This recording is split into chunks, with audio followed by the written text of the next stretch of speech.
Okay, so we know the kinetic energy of a translating body. This is from the particle.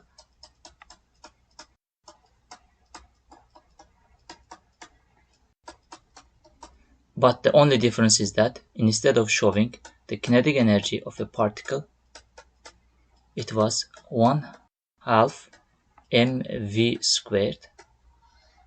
Okay, but this one is 1/2 mv, but the g squared, and then g is the g is the velocity of a center of mass.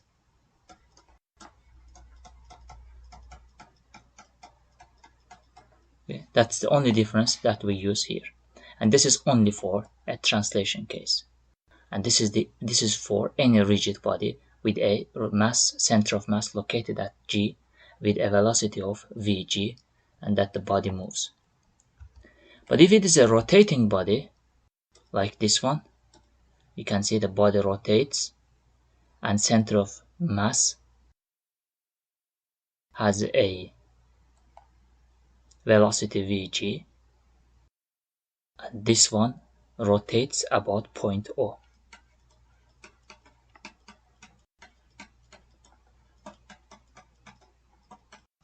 Okay, the whole body, you can see it rotates, and then we have the velocity vg, and then we have the omega squared.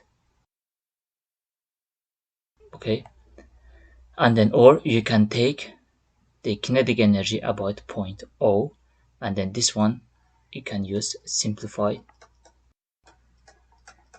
by using the parallel axis theorem.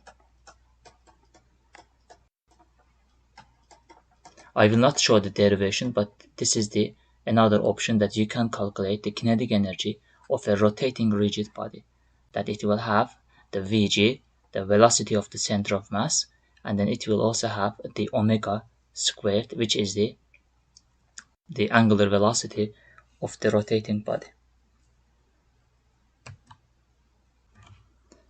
Okay, so this is for a rotating body, so it will have a translating kinetic energy, and it will have a rotating kinetic energy. With the center of mass moves with a velocity of vg, and then you can move from here to that one, I said, using parallel axis theorem. And also the vg is omega rg.